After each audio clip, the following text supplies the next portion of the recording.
I don't care if you're the devil, you just don't go around calling your own daughter saucy. Now, in theory, I love angels versus demons kind of books. Enemies forged since the dawn of time to forever be on opposing sides, with an obscure gray line parting the battlefield. Wicked. But I tend to be sorely disappointed in these books, because these beings that have been around for literally the dawn of time act like teenagers. And the worst kind of teenagers. Horny teenagers. And I hate it. At the end of the world, let's hook up. Eternity 2 boring fallen series? Well, let us angels and demons just hang out at a reformatory school for whatever reason, I guess. What's the biggest issues in our books? Angst and girls. Or we can go the complete opposite way, like the Left Behind series, and just have the angels pop up and be completely boring. I am here to say a Bible verse and stare haughtily at all of you mere mortals.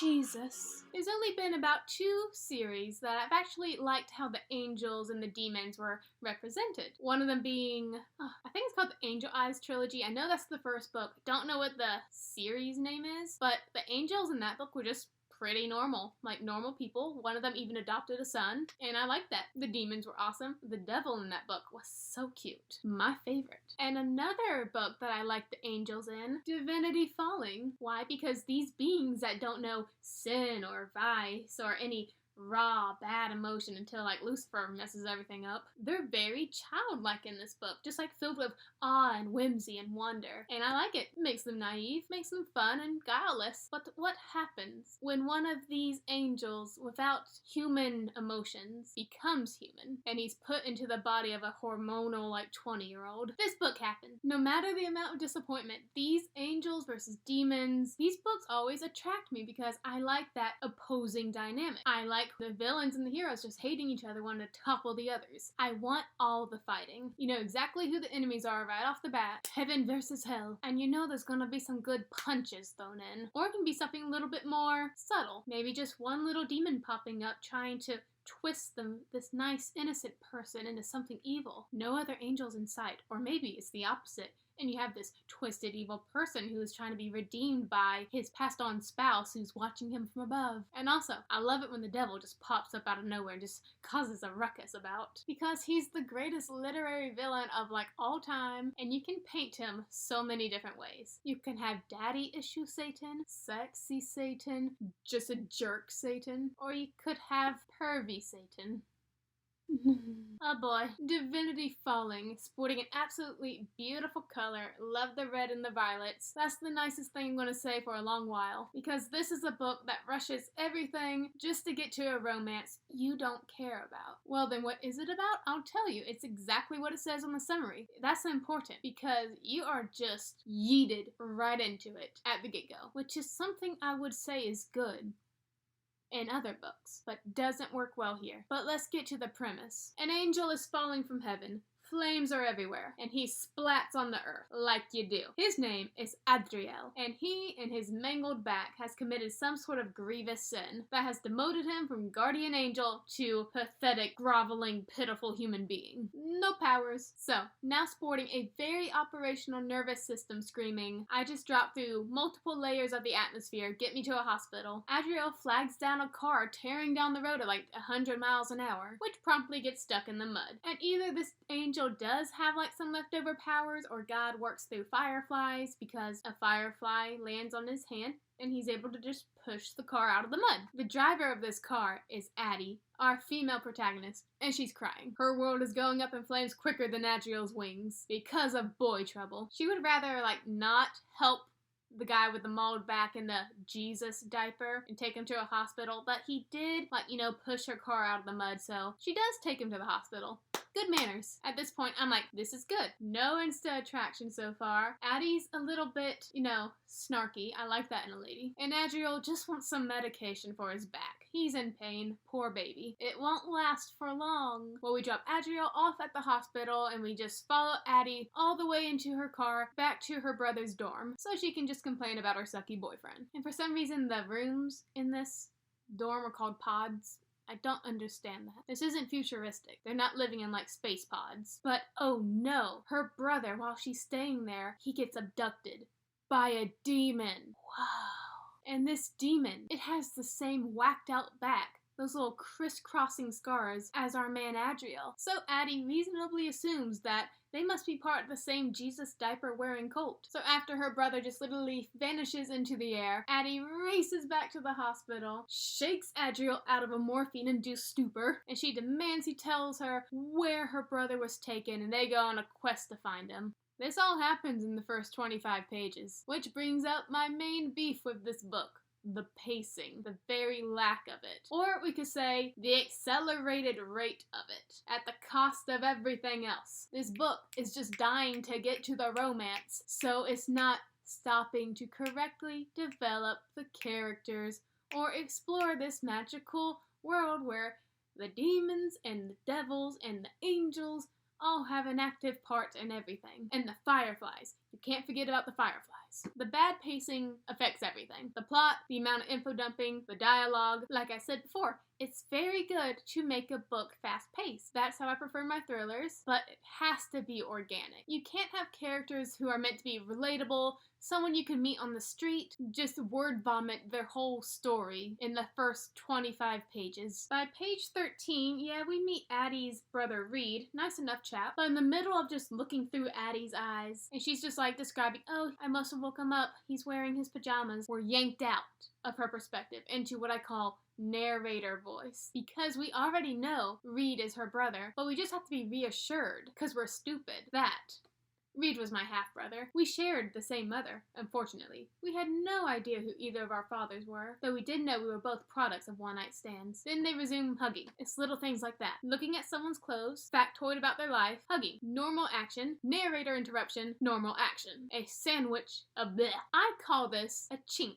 Like a chink in the armor. Armor being the flow of the story. This is little variations in an otherwise smooth-flowing story. We can tell some exposition was just slotted in there in between dialogues or paragraphs. Because we gotta make it clear right off the bat that their mama was a no-good scarlet woman, to quote Ronald Weasley. And by being a half-brother, we assert that the devil ain't Reed's daddy. Whoops. Is that a spoiler? Nah, it's kind of mentioned on the back cover. My main point really is that if you took these little chinks out of the book, these little bits of exposition, stitched the normal paragraphs together, you wouldn't notice a difference in the story, except it would flow better. You wouldn't get yanked out of it just to be assaulted by detail. And this exposition, it really just reaches for you and smacks you in the face. Like, hey, I'm about to let you know some really good juicy detail, but hey, so listen up. I mean, hey, I'm going to repeat it 4 more times in, like, the chapter. But hey, you gotta listen hard. Like, they really want to make it clear that Reed and Addie's mama is a promiscuous missy. By all the times they talk about it, just when 2 siblings who have known each other their whole lives are just hashing it out again, just how awful their mom is. It's like, we have to make it really clear. This is the type of woman who would sleep with the devil because he might be someone's father. Who would you guess it would be? Would you say it would be the girl who has no obvious special talents except some weird dreams until someone tells her you're a demon, Mary? But no matter what I say about the dialogue, the info dumping, all the expeditions, I wish there were expeditions in this book. No. All the exposition, no matter how much hate it. Know this. It's better than Again But Better. And I applaud that. That's all that matters in life. I gave the book 2.5. Here's a brief explanation why. Info dumping is everywhere. Dump. We're told real plot-changing stuff almost casually. Like, oh my gosh, like, guys, I keep having this weird, like, dream where I keep seeing, like, these gates of hell or something like that. And ever since I was a child, I've seen these gates. I wonder if they mean something. Thanks for telling me that right before a demon kidnaps you. I don't know what's up with it, but it's like, I'm not like other girls. The villain monologues are like the stuff of infamy. Here, let me tell you, noble heroes, all my weaknesses as I spout monologuing stuff. There's unresolved, unanswered questions because the romance is the main part of this story. Well, we should maybe focus on, getting rid of the army of demons going out to corrupt the souls of mankind. We have a heroine who runs off at her first thought without thinking, and the awkwardness of an angel with a human body realizing he has a diddly ding, and some outrageous metaphors that I'm sure are made to be so extreme to be hilarious, but it just comes off as clunky and weird. There's some repeat chapters, like your first chapter is in like this person's point of view, then like the next chapter is exactly what happened in the first chapter, just from like another character's point of view. That happens about 3 times. Wasn't for that at all. Hated it. Like, we already know what happens. We could see that character's reaction from this character's point of view. We don't have to be in that character's point of view to like hammer it in that this is how he feels, because we got that from watching him in her point of view. And because this book is so fast-paced, poorly, you could have used those extra repeat chapters to build some more relations. To take your time on the fight scenes instead of just having it like a Batman cartoon, like pow, whack, blam, and then we're done. But Casey, if that's everything you don't like, then why did you give this book a 2.5? Why not a 1 star? You're not going to reread it again. The only thing you didn't find disagreeable was the writing style. Nice, simple, and plain. You can't really argue with that. What bumped it to 2.5?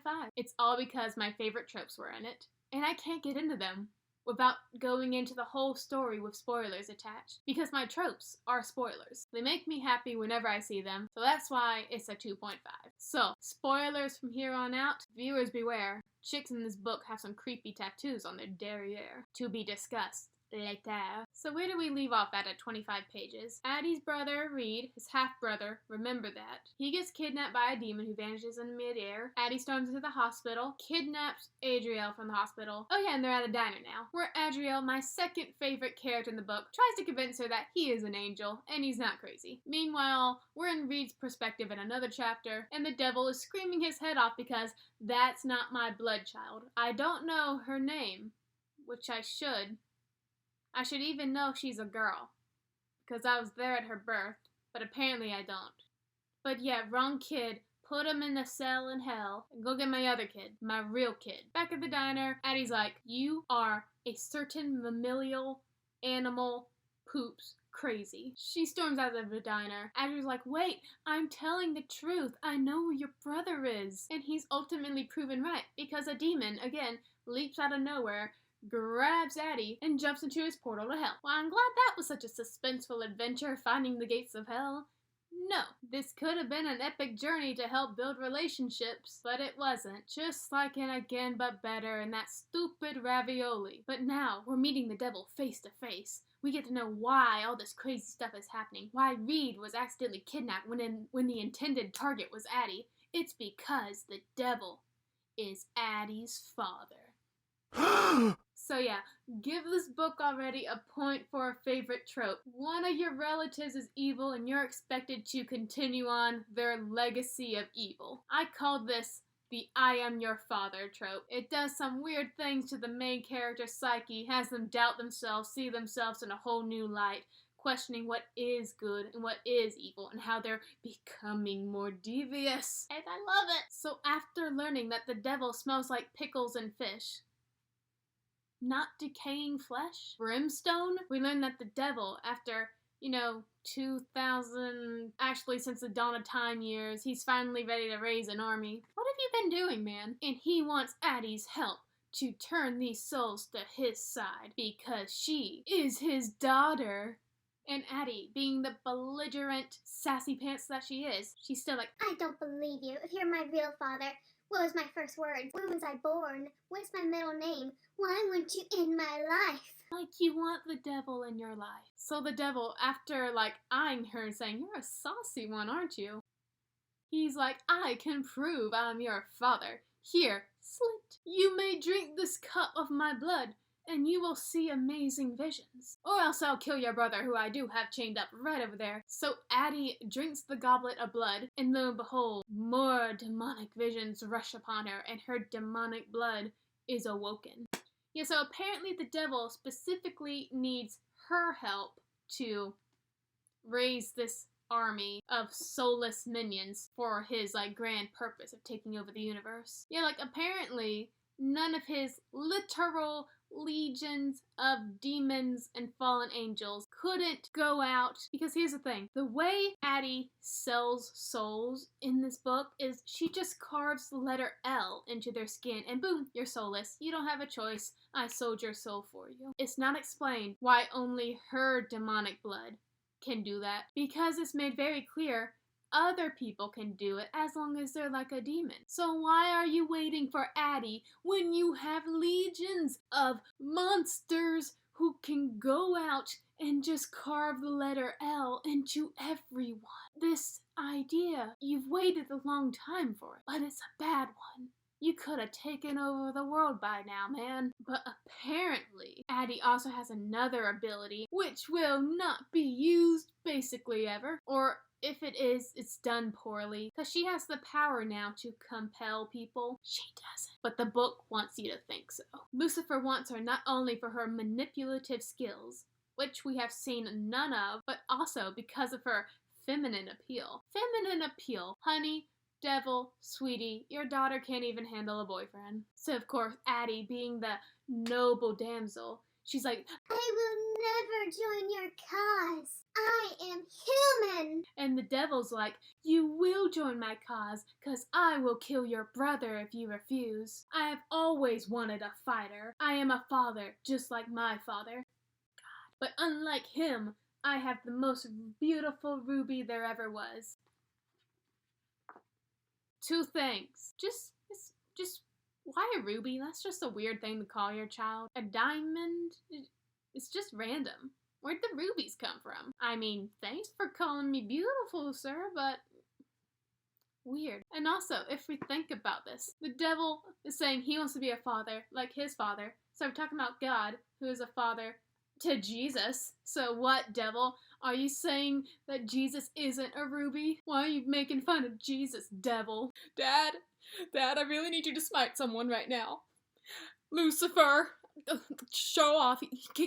He's got this new daughter and he thinks like, oh, she's a ruby, but I'm not a ruby.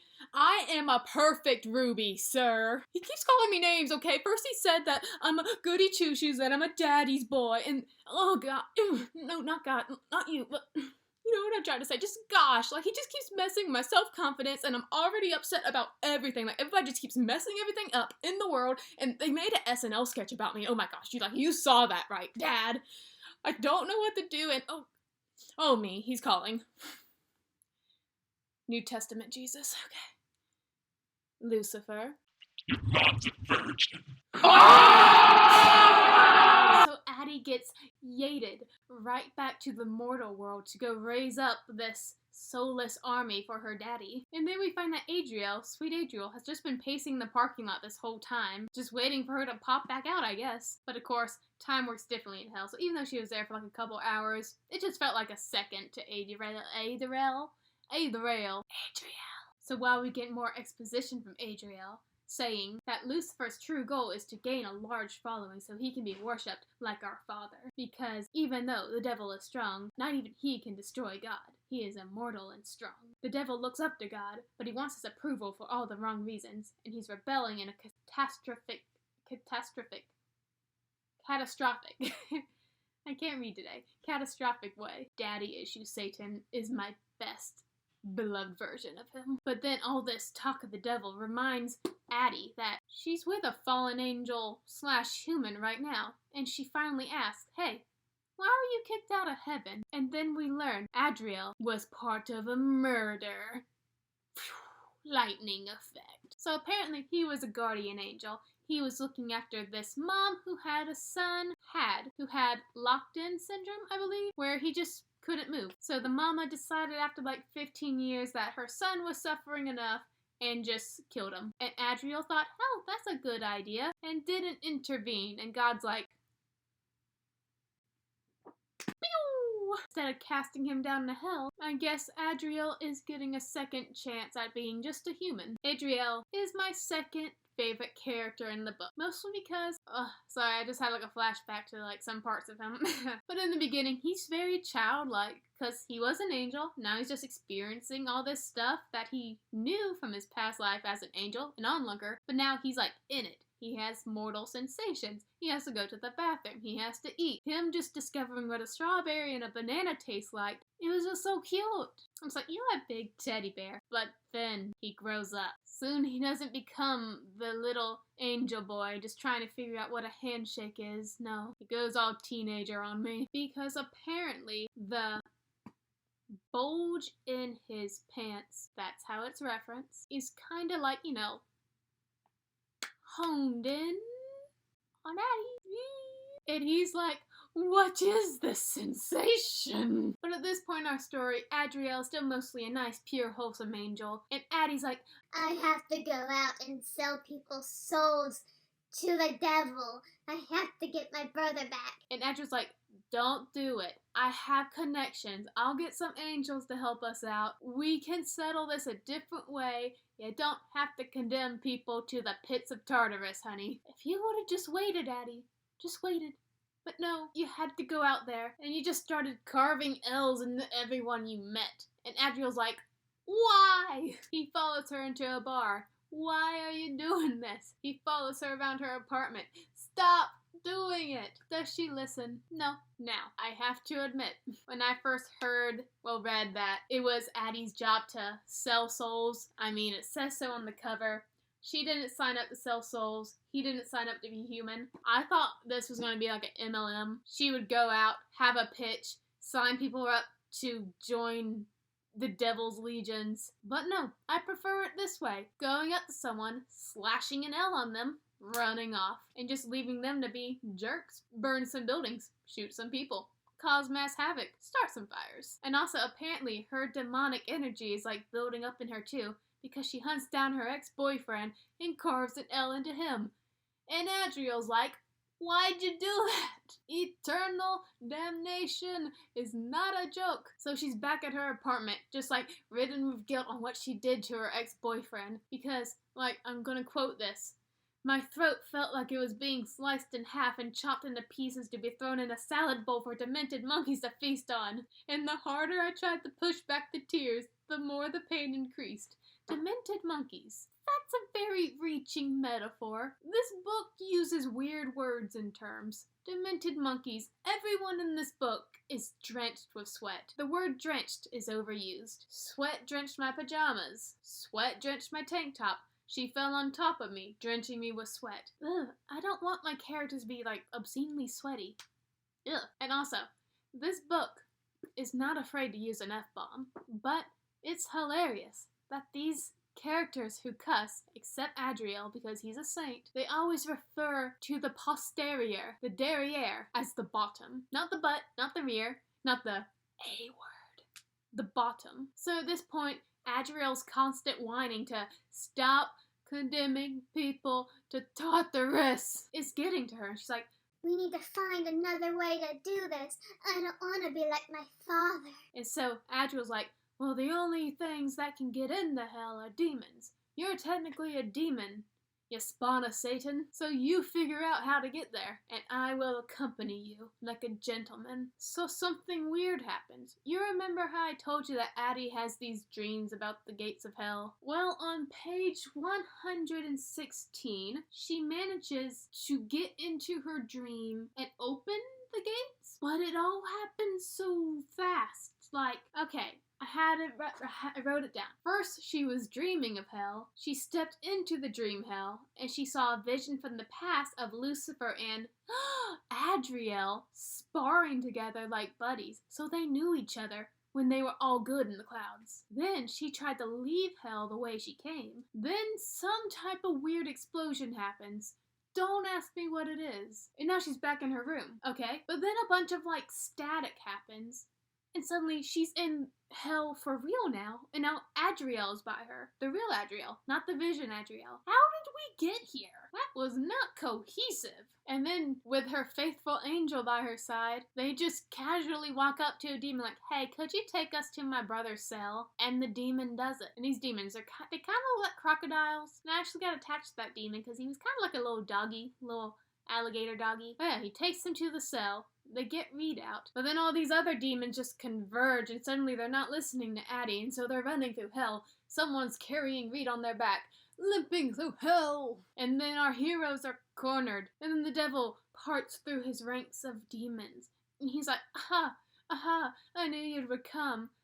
Are you here to swear your loyalty to me? And he's like, oh, hi, Adriel. And Adriel's like, sup. Still think you're dumb, but sup. So yeah, apparently they were like really good buddies. Adriel was the first angel Lucifer told, hey, I'm thinking about starting my own religion and, like, you know, rebelling against the creator of everything. You want to join? And Adriel's like, no. So yeah, there's sort of like some bad blood between them, which is awesome. But then do you think Addie's gonna let her brother and her angel friend be kidnapped and taken by this devil? No. So she gets out a Swiss Army knife and she just stabs it in the devil's chest. And he's like, "Ta! Do you think I would let any mortal weapon hurt me? Girl, I made a weapon to hurt me, and I specifically hid it away from everyone."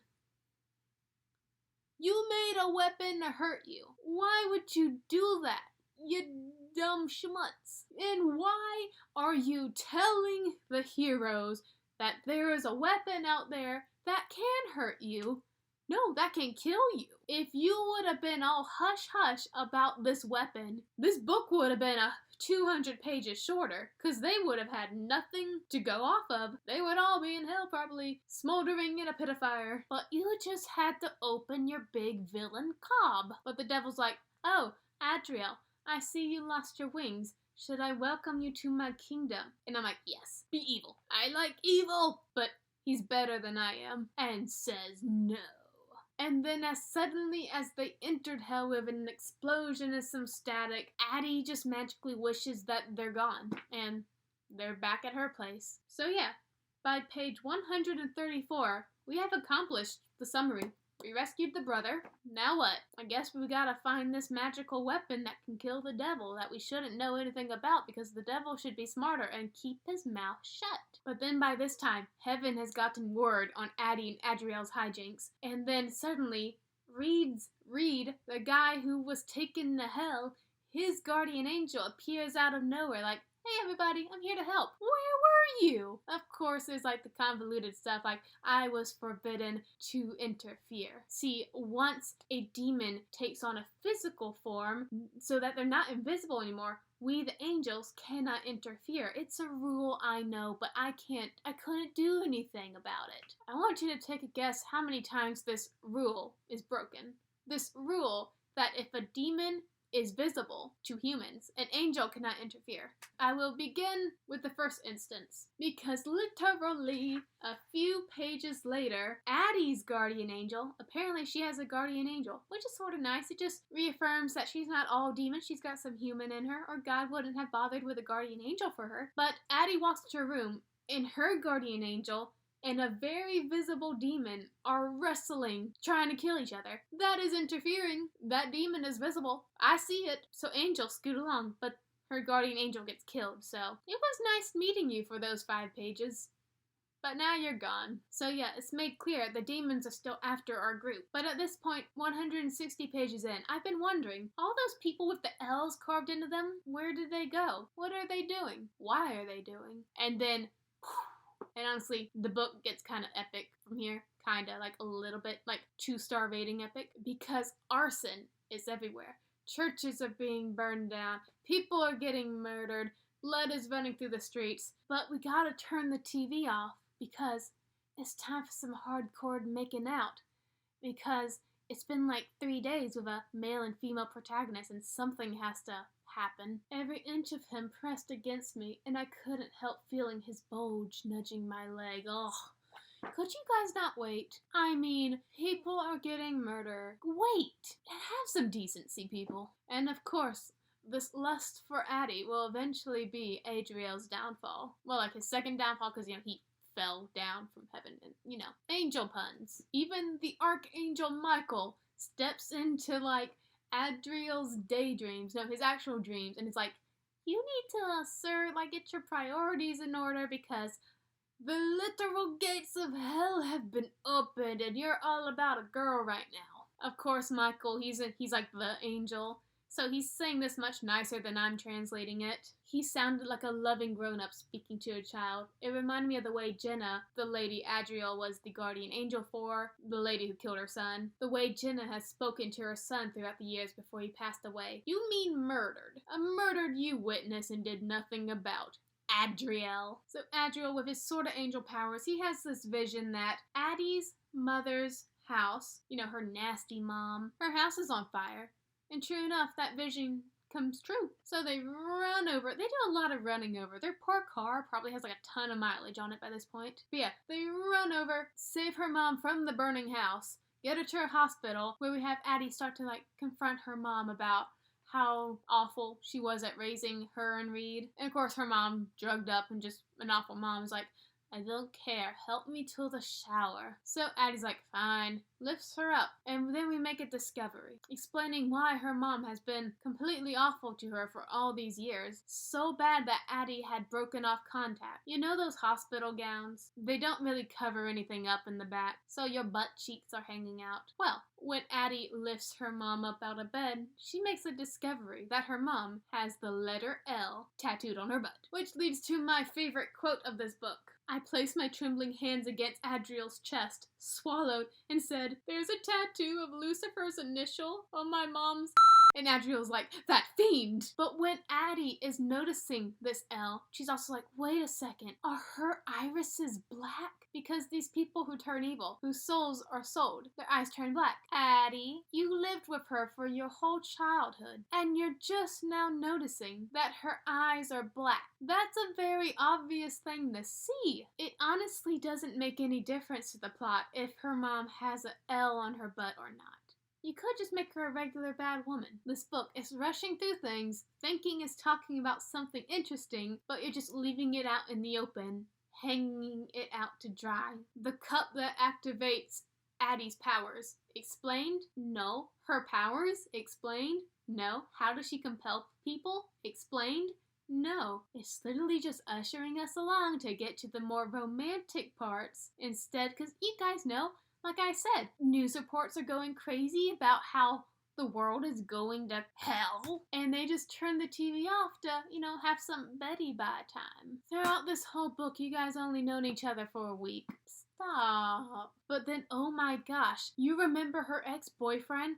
Well, yeah, his soul is sold, so he's crazy, so he's shooting up Reed's college right now. And Addie, finally getting into gear, drives to the college, engages in some very poorly done fight scenes with some possessed cops. Like again, boom, pow, splat, move on. Can we not struggle a bit? And once we get that whole shooter situation done with, what time is it, kids?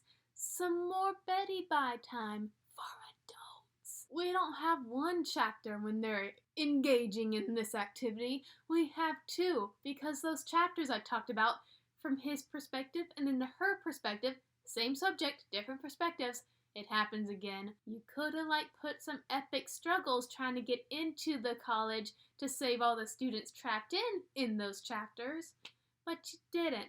Because you just want to have your characters in bed. Even though the only chemistry they have is Addie just looking over Adriel's sleeping body and making note of all his perfect curves and his lust handles, and oh my gosh, so yummy. The book could have been 50 pages shorter. And do you think I want to be in Adriel's head when he's trying to tame the bulge between his legs because he's a good angel and all that? I don't. Why are you making me live through all this? Because you had Adriel, just a sweet guy, and you're degrading him just into this lustful creature. And I don't care. Of course, in those fight scenes that I wished would happen, what fight scenes we do get, healing and resurrection are handed out like candy in this book. So even the smallest wound or the largest wound means nothing, because you're going to get healed because you're a main character. But then we get to my favorite chapter, chapter 25, I believe. Addie and Adriel, they had a lovely night together. They go to a gas station to pick up some num-nums, get some gas. Addie goes inside, and then wha-blam! The devil has her cornered. Demons are everywhere. This is the moment where the villain has the hero by the throat, ready just for some good boasting about how awesome he is. But then we get strangely sexual. Addie and the devil, daddy and daughter, yay! The devil's got Addie in his arms. Addie spits in his face like a good heroine. You have not changed, Adelaide. Just as well. That is how I made you. You did not make me. I tried pushing free of his embrace. I failed. On the contrary, dear. Nonetheless, if the idea that I am not your creator helps you sleep better at night, then perhaps we could arrange something to keep you in restless sleep. Then Adelaide screams, F you. Then he says, with pleasure. I know you're the devil, but are you really that messed up? What is wrong with you? You're sick. He smacked his lips against mine. There was no love in the act. He was just displaying how easily he could overpower me. Sweet like your mother. I am the devil child. I do not play by the rules, obviously. And I bet the sensible ones out there like, Casey, why is this your favorite chapter? For all the wrong reasons. Wait for it. The devil stages this explosion. The car that Adriel was sitting in explodes in the gas station. Flames are everywhere. Addie's like, You've killed Adriel, my soulmate. and Devil's like, you want to join my side now? I mean, you're my blood. I want you on my side. Bedside, that is. Addie screams back, Only in your twisted dreams will I join your side. and the Devil's like, all right. Bring him in. And behold, Adriel did not die in that explosion. They got him unconscious, held in between two demons. Devil's like, you join or he dies. Pick. Or I can start torturing him if you want. No, stop. Then the devil, he's like, oh, you like him, right? You want men? I can get you any man you want. I can make all the men of this world fall at your knees and worship. Honey, choose me and I will give you that. What will it be? And then, oh gosh. We're gonna have to go into a little private room for this one, because if my mama heard this, she would take all my books away. Because this be some nasty stuff about to happen. Okay, welcome to the closet of secrets. So the devil, he think he has Addie figured out. Oh, you want a man? Well, I can help you out with that. Do you want a man to satisfy you? Name anyone, and he will become your sex slave. How about one of the Hemsworth brothers? At this point, my mind goes two ways. One, not a bad deal. And two, do you ever think that celebrities read fan fiction about them? And the fantasies that come from that? Awkward. But then it gets weirder, because this is like one of the longest paragraphs the devil talks with in this book. And he just goes on and on about what men would make the best sex slaves. Like just listing actors and actors. And then he says, or are you more into dark-featured men like dear old dad? I could interpret this. I could read this two different ways, because now it's making a lot more sense why the devil has a gigantic list of men who would make good sex slaves. If that's the case, I can certainly bring you one of the Francos, or, I know, women drool over that Summer, what was his name? Summer Hot, Summer Hold, you get the idea. I refuse to respond. That's what Addie said. So after just like drooling over these men for a solid minute, he carves an L in Adriel. Uh-oh. But now we're in my second favorite trope. The hero turns into a villain, because now Adriel's soul is ploop, gone. And now he's all angry and he wants to murder Addie. I shall name him Edgyrel. He's gone completely emo at this point. He and the devil go back to hell, and Addie's just left crying in a gas station with 0 sex slaves. This is where, like, in the book, I just feel like the author just really wants to point out how hot the Hemsworth brothers are. So while Edgyrel is being Mr. Moody in hell, Addie finds out through some visions she has a demonic twin. Oh, kind of late in the game to bring this up. But yeah, we have an evil twin now. But it's okay. Like this book, we're not going to talk about it for a long while after. But it's time now. The devil has a new lieutenant, Edgyrel. The angels have all gathered together to fight hell again. Addie has a nice spanking new baseball bat. And then we meet up in a city, and it's just a basic melee. Melee? You know, swash, swash. Oh, easy decapitation, feathers everywhere. It's not until Edgyrel comes out. He's like, I'm gonna murder you. I'm gonna murder you right now. Little girl. And then we get some torture porn. Like, really, this book, which has not taken a breath to just chill, suddenly everything slows down to have Edgirail on top of Addie with a knife carving her up. Like, girl, why aren't you dead at this point? Oh, that's because that weapon, the weapon that can, like, kill the devil, she's the weapon. Yeah, the devil thought it would be a good idea to make a weapon out of a daughter? Oh, I know, I get it now. My brain just made a connection. You remember that evil twin I told you about? Well, pause that for a second. Don't let me forget. So, yeah, Addie can't die because she's the weapon. She's been shot and stabbed a lot, and all those healings that were just like thrown out all over the place, who I thought was like, oh, that's probably Michael, or, you know, some other angel. It was all her. She was like healing herself. Minor wounds won't heal, but major wounds, that'll heal. But she's literally being carved up like a turkey, and Adriel is just like laughing over her. But somehow she manages to stand up. She takes his hand and he, like a sheep, just follows her after being in this murderous rage. Does that make sense? No. They have a little kissing session, and then she knocks him unconscious. Then we hear this voice. Well done. It's not the devil. It's the evil twin. My favorite character in the book, because she has not appeared this whole time, except in like maybe a sentence or two in a dream, or just like peeking behind a window. That's it. You could forget she existed and I would not be mad, cause she just came out of nowhere. Where did the evil twin come from? But apparently this evil twin is like a Horcrux. She represents the part of the devil that lives inside Addie, and she's actually a really nice character. Like, I call her veiny, because does she look like a girl? No.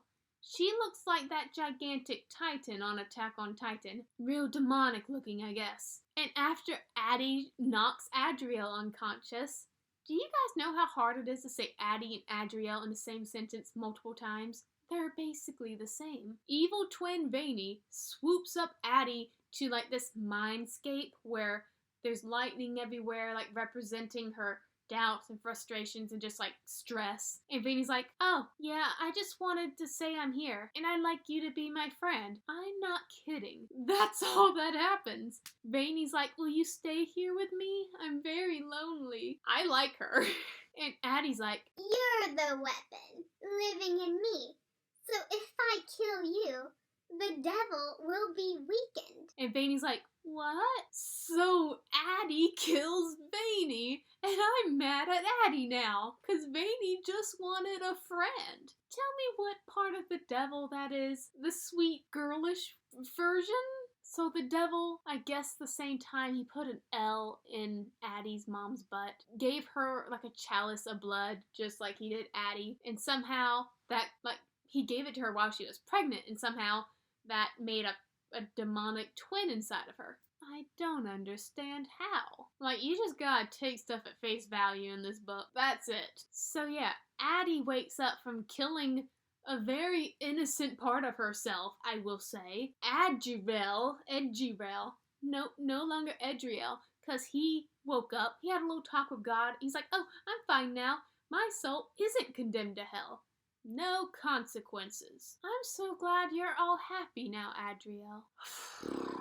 I just want stakes to matter, please. So, good Adriel, no longer demonic, blooded Addie reunite and team up to go march up to the devil, but not before Adriel spots her ex-boyfriend again and just like lays into him. Poor Devin. They march out to the devil. The devil's like, I can't sense you anymore, Addie. What did you do? I have killed the weapon. It was me. I killed a part of me representing insecurities and whatnot, and now you are vulnerable. Again, why would the devil put some like immortal part of himself into a little girl instead of keeping it with him?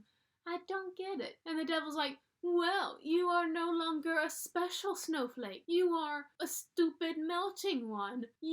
I don't want you on my side anymore. I will kill you. Adriel, because he thinks Adriel's still on his team at this point, kill the girl. So, like, instead of using his dagger to kill his girlfriend, Adriel takes the knife and just throws it into the devil's heart. That's it. The dagger I'd thrown at Lucifer somersaulted halfway before finally landing right in his heart. That irks me. Right in his heart.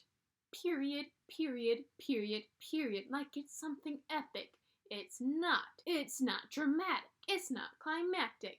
You just yeeted. I said yeet a lot in this video, but you yeeted a knife into his heart. That's it. And now the devil's dead. Oh, and Reed died in this battle, by the way, but it's okay. It's all over. So, that's it. That's the book. They killed the devil. So, the devil's dead now, and he never really mentioned, book, what happens to demons and fallen angels when they die in battle. No. Well, if the devil's dead now, does that mean sin is gone from the world? Does that mean no more evil acts will be committed? I don't know. Why is the devil so stupid in this book? I don't know. Did you like the lovers? No, because they didn't have chemistry. You rushed through the book just to have them kissing, and the only good part was when the devil was on the screen, but he was still so stupid. The plot had so many holes and was bent around to convenience the characters. Stuff was introduced last minute for easy outs, like something I guess that would sound interesting, but isn't, because he just peppered it throughout the story where it shouldn't have been peppered. The only good things I can say about this book are stuff I'm very partial towards, which is a character turning evil, but then he got out of it with no consequences, and that there was a legacy of evil. Devil had a daughter, but the devil was a creep.